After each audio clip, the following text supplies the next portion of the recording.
I want to call it intelligent procrastination because This is based on who are you following on LinkedIn. I one day found one of my connections liked another person that I have never interacted with, never met, liked her post about her being open to new opportunities because she recently got laid off. There was a downturn in the company, things like that. And that morning in a team meeting, I found out about a position that exactly matches the skill set of that particular person that I came upon when I was mindlessly scrolling on LinkedIn. Initiating becoming a hiring machine sequence in 3, 2, 1.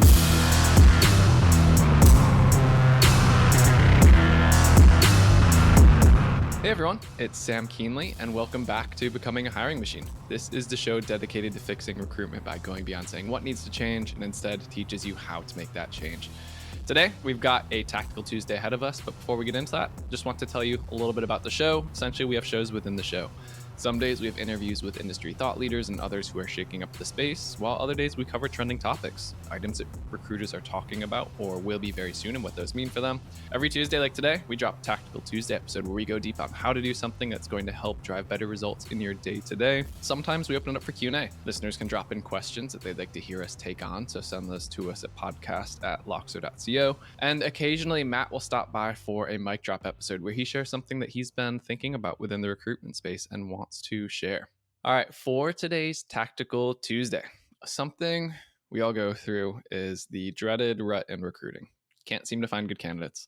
Job orders slowed down. The hiring manager you've been working with is nowhere to be found.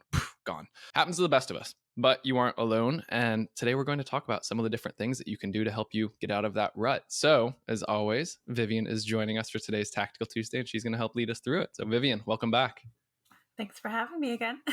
Yeah, I love it. So, the dreaded recruiter rut. You know all about this.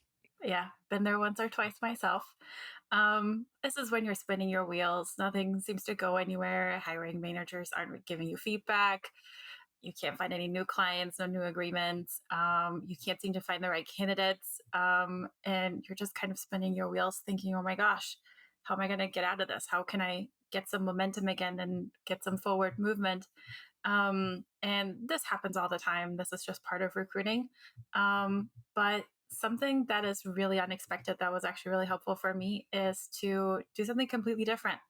Not necessarily in recruiting, but sometimes I just needed to shake some things up in my life and get excited again. Because with recruiting, although every role is different, all the candidates that you're talking to are different, and all the hiring managers that you're dealing with are different, it's still the same process. It's still the same thing. You're still getting a job order. You're still sourcing and doing outreach. You're still screening. You're still submitting. You're still coaching through interviews, negotiating offers, and making placements. It's the same thing day in and day out in a way. And so one way to kind of really do this is to like revitalize your life, is kind of what I call it, where you sign up for a random challenge that just gets you out of your comfort zone. It doesn't have to be work related. It can be a fitness challenge, just where you can like go bungee jumping if you want to, but just something different, because when you're in a rut, it's you've tried everything that you can think of and that you know of, and you need a change in perspective. So something needs to change enough, drastically enough, for you to be slightly different, so that you almost move by just like 1 or 2 degrees almost, so that you then can see things from a slightly different angle, from a slightly different perspective. Something that my best friend and I, we've been doing recently is we're going to comedy shows all the time now. And comedians, they're really great because they look at life and what's going on and they make fun of it. And that alone can just kind of get you out of your own head to start looking at things a little bit differently. Because when you're kind of going through the motions and are stuck in life, you're stuck in your own little bubble. And you just need to find a way to get out. And the best way to do that is to just kind of try something new or get a different perspective, and essentially just pattern disruption in your own life. And it can be just find like getting like a little like book on like how to draw, and then trying to draw as best as you can every single day, and just being okay with it looking like an absolute disaster. But just something to kind of change your perspective, because then eventually it's going to hit you. You're going to go back to work and you'll be like, wait a minute, this is so obvious. Why haven't I tried this approach yet? And this can really be not just fun, but this is also where you get better as a recruiter. Um, so yeah, just try something different in life. Yeah, I like those, and I know we're gonna get a little bit more tactical with some examples here. But to your point, I mean, this spans all roles, whether you're a recruiter, marketer like me, sales rep, doctors. I'm sure feel this. But to your point, it's just do something a little bit different because that's where habit is a blessing and habit is a curse. Sometimes not all habits are good habits, as we all know. And so if you're doing the same things, that sometimes it's like you're a little bit more sedentary than you might be. You're following the same dreary news channel, Twitter thread, LinkedIn, like whatever it is that you get sucked into. Sometimes you just, as you say, get pulled out of that a little bit, go to a different environment, go to a comedy club. Some other favorites. So it's like you and I were talking about this before the show. We're big fans of just like go for a walk because the beauty of that is it gets you out of your own head. We're just going through these task lists and you're forcing your brain to do this work. And when you give it time to breathe, it's why you have your best ideas in the shower, when you're walking, when you're doing these things that you aren't requiring your brain, that's when it's firing and making those connections. So take time to go for a walk. Or another one of my favorites is for the longest time, I only read business books. It's like, I need to learn as much as I can. So I'm sure some recruiters like, I only need to listen to recruiter podcasts like this one. Don't cut this one though. This is a great habit. Keep listening to our podcast. Remove all the other ones. But kidding, jokes aside, when I started to read fiction books or completely unrelated books like biography books, I was able to take these different experiences and learnings that came from a completely different world and apply that. I was like, oh, that's interesting if I thought about it this way. Or like take these small little threads and you can pull them through. That's where you can do it. So it's like get out of your physical environment, get out of your mental environment, just change it up a little bit, like you said. So those are all such easy things that you can do. But as we said, we're not here to preach philosophy. I don't think you and I are quite qualified for that. But if we go down the recruiting rabbit hole a little bit, let's say you're stuck on a search, like what might you do there? This is where I'd kind of go back and like review the very basics and just kind of be like, okay, what does the job description say? How have I posted this? Because obviously it's not gaining traction. What has been my outreach messaging been and things like that? And kind of revisit some of our other episodes and figure out how can you make this a little bit more exciting? Because when people are looking for jobs, their eyes start glazing over because it's the same thing over and over again. Every recruiter message is something along the lines of great opportunity for you, or like I think you'd be a really great match, like just the generic stuff. And so this is where you've already tried all the basics and the generic stuff, like switch it up a little bit. I mean, what do you have to lose at this point? You've already tried the generic stuff. It didn't work. It didn't get you Exactly. anywhere. So maybe try a completely different approach. Yeah, you have nothing to lose except for getting out of a rut, or have a little bit more fun while you're stuck in that rut, you know? And like my favorite thing is still till this day, look up specific like dad jokes relating to a profession and then just literally put the one liner question in the subject line. They open the message and they see the answer, and it's a stupid dad joke that is so cringeworthy. But you're like, you know what? Nobody sends me jokes. Everybody loves to laugh. I don't know anybody who is like an actual Grinch that doesn't like laughter. Everybody has a different sense of humor, but everybody loves laughter. Use that to your advantage, because that way you stand out. At least you're amusing yourself as you're researching those jokes, because you're like, okay, oh my gosh, this is so stupid. But then like you amuse yourself a little bit. And then also kind of like sourcing in different ways. So obviously all the recruiters are always looking on like job boards like LinkedIn, Indeed, Monster, ZipRecruiter, and things like that. But figure out where your people hang out on social media that you're trying to reach. So, for example, and I think you actually mentioned this to me, Sam, is that if you're in the healthcare field, go to a hospital and see what the staff does when they have like 2 minutes of downtime. Are they hopping on TikTok? Are they hoping? Are they going on Instagram? Are they going to Facebook, Twitter? Where are they going? Where are they hanging out? Where can you potentially reach them? And so find different places to kind of reach them. Sometimes it can be Reddit. Some like for coders and like developers, it can be GitHub. And that way you can see a little bit of their portfolio as well, but figure out what are these people doing when they have 2 minutes of downtime. Most of them are not going to LinkedIn unless they're recruiters. And even then that's like, I don't know. Just find like physically go there and like kind of snoop a little bit. What are they Yeah. doing? Like, are they like, what are they doing on their phones? That's another really good way of doing it. Then another suggestion is if it's a very limited talent pool, um, check who would be like the ideal candidate, who would be their hiring manager, and reach out to different hiring managers and say, hey, you seem to have worked with this particular kind of person. Do you happen to know of anyone? Like, I'm looking for somebody that can fit this particular role. And I feel like you may have worked with someone like that, maybe currently or in the past. Do you know of anyone that you could potentially refer to me or something like that?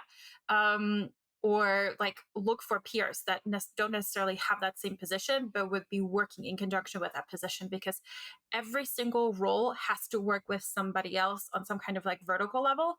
And this is where you can potentially reach out to them and say, hey, I know that you're not looking. I'm just actually here reaching out about a favor. Do you happen to know anyone that has this kind of like skill set? Because you seem to be in the role that would work with that kind of person. Um, and lastly, reach out to other recruiters and kind of just have a conversation about what are their things, what have they tried recently, what has worked really well for them. And even with that, take it with a little bit of grain of salt, because what works for one person may be an absolute disaster for somebody else.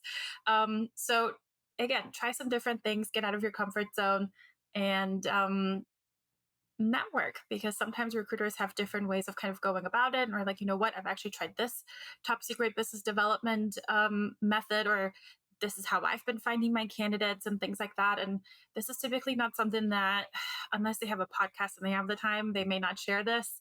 They may not even post about it on LinkedIn. This is just something that they will tell you like 101. So if you don't know any other recruiters, then I would actually recommend going outside of your office, because your office is in that little like ecosystem and there's a set process for that particular company. So try going outside of like that comfort circle, so to speak, and reach out to a couple of recruiters and see if they'd be open to having like a 15-minute chat with you. Maybe send like a little like coffee invite thingy, where you can send like a little gift card for like, Hmm. here's a coffee that you can get. Um, just as like a thank you token for like spending some time with you and kind of getting out of your own head. And sometimes it's really helpful to just talk to a stranger who's in the same industry, who's going through something similar but in a different way, um, because they can give you a slightly different perspective, different advice, and just that alone can be really cathartic, where you're like, you know what, I know this is just a phase, I really needed to hear that, I feel good about this again, let me try again.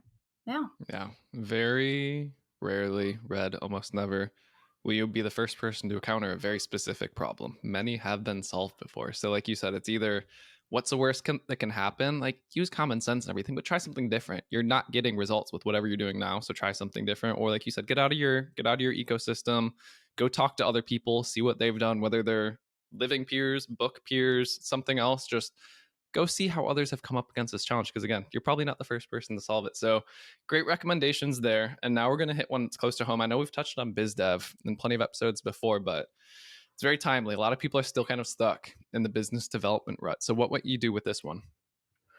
In this case, there's a couple of options that you have. Business development is obviously a little bit tricky, because there are some industries that are kind of on a downturn a little bit. Others are starting to be more up and coming again. So, a couple of options essentially is look at the jobs that you currently have that maybe aren't going anywhere, where you have really great candidates, and then go to job boards like LinkedIn and Indeed and search for other companies that are hiring for this particular position within that like comfortable commuting distance, and just reach out to them and say, hey, I have XYZ person that matches the job description that you have posted a couple of weeks back. I know I'm a recruiter and you get a million business development messages. No pressure. Just want to see, what are you looking for? Maybe I already have a candidate that I've literally recently talked to. Um, and in that case, kind of keep it casual yet still professional, because they get Mm-hmm. so many messages. But when you kind of touch it on like, hey, I have a couple of candidates and they didn't end up working out for this particular role for one reason or another, they're still really great candidates and they might actually be a better fit for what you're looking for.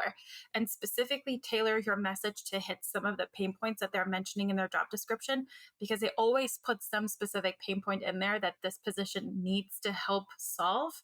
So when you specifically touch on that, this is where you can get a little bit of their attention. And something that my former coworker did is he used really funny subject lines to kind of get the attention of hiring managers. And he ended up using that as a running joke as he kept on returning back to them to reach out to them and be like, hey, I have someone. So be creative with it because at least they will open the message. And that's ultimately what you want. You want a shot. And you can only get a shot when they actually open the message and read it. You can't get a shot if you can't even, if they are not even interested in your subject line. So you have to grab their attention and get something because right now business development is extremely competitive because everybody's focusing on it. Um, Another option is when you're noticing that your specific industry is kind of like on the downturn, look what industries and companies, what specific jobs are currently having a lot of job openings, and start looking for candidates proactively to kind of chit chat with them and be like, hey, I currently don't have any roles, but I would love to kind of get into the area that you're in. What you do is really intriguing. What would it take for you to even consider a new job offer or to even entertain a new option? What kind of companies, what responsibilities, what pay range, things like that. And use those candidates and kind of take them to different potential clients and see if you can kind of get it in a little bit. So those are a couple of options that you can do. But something that I would also recommend is to leverage LinkedIn to look for every single company that you would love to have as a client. Follow them so that you can see anytime that they post a new job opening on their page, as well as all of the major decision makers that you would have to interact with, specific departments, maybe, especially if it's like a bigger company. For example, Amazon has a million different departments. You maybe don't want to work with all of them, so it doesn't necessarily make sense to follow the CEO. But the specific departments and kind of hiring managers that you would want to interact with, start following them because a lot of times, even if they're not active on LinkedIn with posting and things like that, if they're desperate and they really need someone, they will post their job opening on LinkedIn, and this is your way in.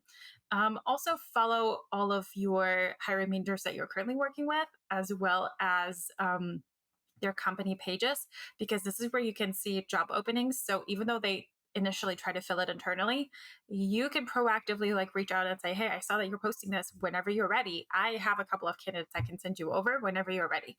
And that alone can be a really good thing because sometimes they forget that they've been working with you as a recruiter. So just kind of slide into their DMs, remind them that you're there, and keep an eye out for any job postings that your current clients already have. Yeah, and one small addition to that one that's been coming up a little bit more, especially when you're talking about, internal promotions, is creating different offers for yourself. And you can help organizations think about how should we be hiring internally? What should we be looking for and successfully filling these? So it doesn't always have to be an external placement. You can create an offer that helps them figure that out. And that is another way that you can leverage your existing customers or ones you've worked with in the past that aren't hiring externally, but are probably trying to figure out some type of succession planning or internal promotion paths. Yep, definitely. And ultimately, it's diversifying your income streams. It's not just the stuff that millionaires say that they have like seven average income streams to become a millionaire or whatever, but this is what essentially makes you recession proof. And any kind of economic downturn, you can kind of skirt by it a little bit by just offering different types of services. So it doesn't necessarily have to be recruiting, but there are some services and consulting options that you can offer that are so close and adjacent to it where your particular experience with the hiring market is going to come in really handy because this is where you kind of swoop in as somewhat of a consultant and be like, you know what, let me actually reach out to a couple of people that would like that kind of match what you're looking for and see what are they even looking for, what would make them make a move to this particular position, so that you can get a couple of market insights. And when you offer this to clients, you can help them cater like the perfect and really attractive role. And something really cool that comes from just even doing like a market research with like 20, 30 candidates, like test candidates, even if there's no rec available just yet, is some of them say, hey, if this ends up being a thing, let me know because this is the offer that I would want. If these are the responsibilities, let me know, because you're reaching out to them. You're saying, hey, I don't have an offer, but you have the right experience. And I have a client who's trying to put together a new job that really hasn't existed before. you seem to be the right match qualification wise. This is kind of what they're envisioning. Fill in some of the blanks for me because I'm not you. I don't know what it is that you're looking for, what it would take for you to make a move. And this is where you can get insights. And because you already are talking to candidates, you're comfortable doing this, you have the time to do this. And so by the time that you kind of come together with that offer, you can then reach back out and say, you know what? They actually surpassed what you recommended. Would you be interested in talking to them? And this is where you almost have a pipeline of great candidates ready to go because you just did it as market research to help your client. Mm-hmm. Yeah. Yeah. Oh, it's genius. I love it. And then before we wrap, you have one, I'm going to call it a bonus tip, which I want to call it intelligent procrastination because it's not what it sounds like and it will work if you do it properly. So tell us a little bit about this one. um, it is mindlessly scrolling LinkedIn. Okay. So obviously, Explain. this is based on who are you following on LinkedIn. If you're following random joke pages, this won't work. But if you have a good blend of like different recruiters who are chiming in on advice, as well as like candidates that you have connected with, hiring managers, things like that, this is where there's some hidden gems that you can only find when you're mindlessly scrolling LinkedIn because you're really frustrated with what's currently going on your recruiting desk. Um, from mindlessly scrolling LinkedIn, I one day found one of my connections liked another person that I have never interacted with, never met, liked her post about her being open to new opportunities because she recently got laid off. There was a downturn in the company, things like that. And that morning in a team meeting, I found out about a position that exactly matches the skill set of that particular person that I came upon when I was mindlessly scrolling on LinkedIn. I know this was a giant stroke of luck, but I reached out to her. She sent me a resume. She went through 3 rounds of interviews. And within 7 days of me reaching out, she had an offer on the table that she ended up accepting. This never would have happened if I didn't get frustrated with my search and just spend like 10 minutes mindlessly scrolling on LinkedIn. And then another time I found one of my then clients posted a job that they just recently had, and I knew that one of my coworkers had a different client that they for that same position where they already had a couple of candidates ready to go that just didn't make the final cut because ultimately only one person could get the job, but 3 came really close. So we already had candidates, so it was really easy to then be like, hey, my coworker worked in a similar role for somebody else just a few miles down the line. and and then I just reached out and was like, hey, we have a couple of candidates. You want to chat about them? I know you just opened it. I know you want to try and fill this internally, but if you need help, we have a couple of candidates. And by another token, you can always come across anybody that is posting something for similar roles and things like that. And sometimes mindlessly scrolling on LinkedIn when you have the right people that you're following on LinkedIn can actually have a couple of hidden gems. And another recent one I would say is layoffs. Look at people who like keep track of layoffs, have some kind of like Google alert to notify you of any kind of layoffs in your particular industry. And that can help you at least find a couple of candidates and just kind of search posts by layoffs in a specific industry, maybe a competitor of your client or something like that. Snatch them up. So, yeah. I love it. And this is, especially with these types of plays, there's some organizations that they might not be hiring for a spot right now, but they'll always say, if you find a great candidate, we're always open to looking for people for adding for these roles. I mean, think about account executives, customer success managers, some of those roles where it's like, if the headcount justifies it, they will gladly take it. So when you find those great candidates out there who all of a sudden, like, they have the right skill set, they have the right background, if you have that relationship with your customers, you can pass those people along. So it might not have been an active job order before, but it could be very soon for you. So I love it. Hopefully this has been helpful for many. Looking forward to hearing about how many people have gotten out of a rut after this conversation. So Vivien, thank you as always for joining to come on this show. Really appreciate you sharing this knowledge with everyone. I know that they're absolutely going to be pulling themselves out from this following their listening.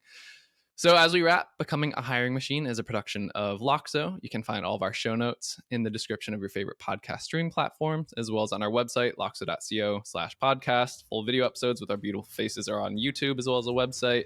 And if you have a specific question you ever want to hear us take on, send those to us, podcast@loxo.co. So everyone, that's a show. That's another Tactical Tuesday with Vivien. Until next time.